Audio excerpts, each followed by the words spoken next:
अच्छा, बहुत से नून लीगी दोस्त इसरार कर रहे हैं कि 21 अक्टूबर को 3 दफ़ा के वज़ीर-ए-आज़म हमारे लीडर जो है ना वो पाकिस्तान वापस आ रहे हैं, तो शाहजी मोबाइल्स आप उनके आने की खुशी में एक ताबड़तोड़ किस्म की जो है ना डिस्काउंट ऑफर लगाएं। तो मैं उनको जो है ना मना कर रहा हूँ कि भाई जो इमरान खान साहब के फॉलोअर्स हैं वो बड़ी गंदी गालियाँ निकालते हैं, आपने क्यों मुझे उनके हाथ मरवाना है। लेकिन उनका मौक़िफ़ ये है कि खान साहब के सपोर्टर आपको ऑफर में गालियाँ नहीं देंगे, बल्कि इस ऑफर से वो फ़ायदा उठाएंगे और आपको वो बिल्कुल दरगुजर कर देंगे, जैसे वो मोटरवे और मेट्रो बसेस और ऑरेंज ट्रेन वगैरह में सफर करते हैं, इसी तरह वो बड़ा दिल करके बड़ापन दिखा के आपकी ऑफर से भी फायदा उठा लेंगे। तो आप लोग कमेंट करके मुझे बताएं क्या मुझे वेलकम बैक मियां मोहम्मद नवाज शरीफ डिस्काउंट ऑफर लगानी चाहिए कि नहीं लगानी चाहिए। और मैं आपको बताता चलूं, इस वक्त मैं पतराटा में खड़ा हूं और ये जो पीछे आप चेयर लिफ्ट देख रहे हैं,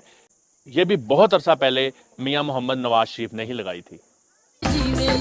और शाहदरा के अवाम को मैं अपना प्यार दूं,